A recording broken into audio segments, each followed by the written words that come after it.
नमस्कार, आप देख रहे हैं एसबीटी न्यूज। पेश है 26 जुलाई मंगलवार शाम 7:15 बजे राजस्थान की बड़ी खबरें।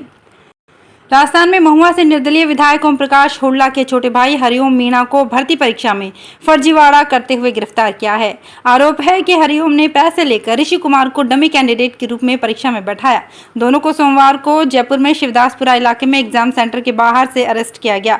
पुलिस ने बताया कि YIT कॉलेज में सोमवार को SSC MTS का पेपर चल रहा था, इसी में ये गड़बड़ी सामने आई।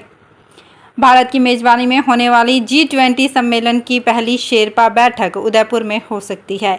ये बैठक 5 से 7 दिसंबर के बीच होनी है। इस बैठक में G20 देशों के राजनयिक शामिल होंगे। अंतर्राष्ट्रीय स्तर पर लगातार अपनी पहचान बना रहे उदयपुर में इस बैठक को करने की तैयारियों को लेकर केंद्र सरकार के 5 अधिकारियों का दल सोमवार को उदयपुर पहुंचा। ये दल 27 जुलाई तक उदयपुर में रहकर इस बात का जायजा लेगा कि उदयपुर में ये बैठक हो सकती है या नहीं। वहीं अगर हुई तो इसे कैसे सफलतापूर्वक करवाया जा सकता है। राजस्थान में 23 और 24 जुलाई को आयोजित हुई रीट एग्जाम के क्वेश्चन पेपर जारी हो गए हैं। 2 दिन 4 पारियों में लेवल 1 और लेवल 2 के 4 पेपर का आयोजन किया गया था। इस दौरान अलग अलग सीरीज के 16 पेपर कैंडिडेट्स को दिए गए हैं, जिन्हें पात्रता परीक्षा में शामिल हुए कैंडिडेट्स रीट की ऑफिशियल वेबसाइट पर जाकर देख सकते हैं। इस परीक्षा में राजस्थान समेत देश भर के 15 लाख से ज्यादा कैंडिडेट्स ने रजिस्ट्रेशन करवाया था। ऐसे में प्रश्न पत्र जारी होने के बाद माध्यमिक शिक्षा विभाग इसी सप्ताह रीट की फर्स्ट आंसर की भी जारी कर सकता है।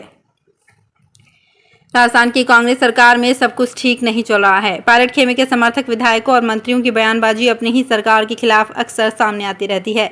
इस बीच सरकार पर आए संकट के दौरान समर्थन करने वाले 6 विधायकों में भी अब नाराजगी दिखने लगी है और उन्होंने कांग्रेस से अलग होने की धमकी भी दे दी है। उनका कहना है कि उनसे किए वादे पूरे नहीं हुए और सरकार के मंत्रियों का रवैया हमारे प्रति ठीक नहीं है।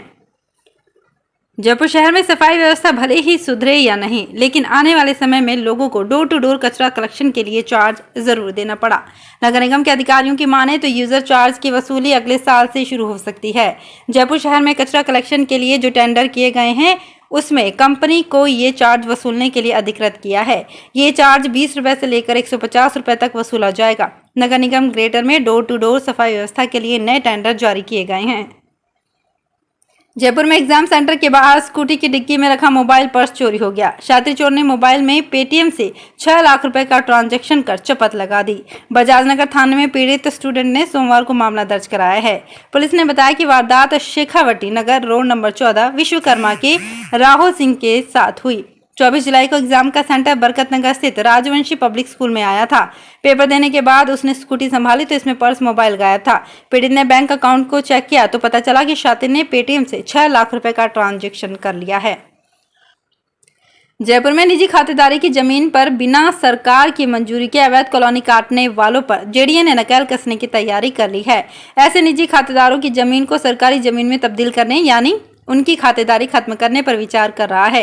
JDA की एक रिपोर्ट देखें तो पिछले 3.5 साल में जयपुर में 501 कॉलोनियों पर कार्रवाई की है, जो बिना JDA की अनुमति के बसाई जा रही थी।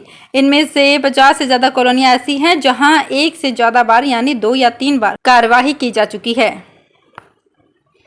उदयपुर में मानसूनी बरसात का दौर लगातार जारी है। पिछले 24 घंटों में गोगुंदा, झाड़ोल, कोटड़ा इलाके में काफी अच्छी बरसात हुई है।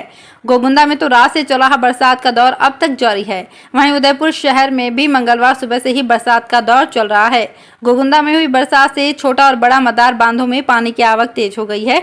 इससे मदार नहर में फतेह सागर में भी तेजी से पानी आ रहा है। वहीं नाई बूझड़ा क्षेत्र में बरसात होने से सीसाराम नदी लगातार चल रही है। इससे पिछोला झील में पानी की आवक हो रही है। वहीं फतेह सागर का जलस्तर भी बढ़कर 10.25 फीट के करीब पहुंच चुका है।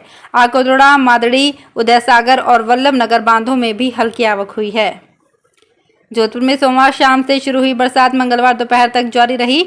आज सुबह 4 बजे से मेघ गर्जना के साथ फिर से तेज बारिश से पूरा शहर जलमग्न हो गया। मानसून के 22 दिनों में जोधपुर की ये पहली तेज बारिश है। सोमवार शाम से आज दोपहर तक 5 इंच पानी बरसा है। जोधपुर में बरसों बाद हुई ऐसी बरसात से अधिकांश इलाके जलमग्न हो गए। इधर से शहर के कई इलाकों में बिजली गुल हो गई। मूसलाधार बरसात में जोधपुर की सड़कें नदियां बन गई है। घरों के बाहर गाड़ियां पानी में बहने लग गई हैं। भारी बारिश के चलते जिला कलेक्टर हिमांशु गुप्ता ने सरकारी व निजी स्कूलों की छुट्टी के आदेश जारी कर दिए हैं। हिल स्टेशन माउंट आबू में बीते 24 घंटों में मंगलवार सुबह 8 बजे तक 70 mm बारिश दर्ज की गई। अच्छी बारिश के बाद नक्की लेक ओवरफ्लो हो गई है। अच्छी बरसात के चलते माउंट आबू की पहाड़ियों से तेज बहाव के साथ झरने बह रहे हैं। शहर में लगातार हो रही बारिश से मौसम ठंडा हो गया है। हिल स्टेशन का मौसम टूरिस्ट को लुभा रहा है, जिसके चलते बड़ी संख्या में पर्यटक घूमने के लिए आ रहे हैं।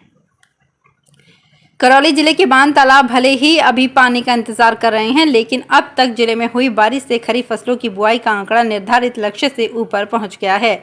जिले में इस बार भी बाजरे की बम्पर पैदावार होने की उम्मीद है। कृषि विभाग ने जिले भर में 1,30,000 हेक्टेयर क्षेत्रफल में बाजरे की बुआई का लक्ष्य निर्धारित किया था, लेकिन किसानों ने लक्ष्य से ज्यादा 1,38,000 हेक्टेयर क्षेत्रफल में बाजरे की बुआई की है। जालौर जिले में इस सीजन में पहली बार मूसलाधार बरसात होने से सड़कें नदियां बन गई। सोमवार शाम से शुरू हुई बरसात अभी तक जारी है। सुबह 4 बजे से मेघ गर्जना के साथ फिर से तेज बरसात से पूरा जालौर शहर जलमग्न हो गया। जिले के कई इलाकों में रात से ही बिजली गुल होने से लोग परेशान होते रहे। इस बीच जिले में तेज बारिश को देखते हुए मंगलवार को कुछ ब्लॉक्स में 1 से 8वीं तक की छुट्टी कर दी गई। जिले के सांचौर और भीनमाल में सोमवार शाम 9 बजे शुरू हुई तेज बरसात 12 बजे तक चली।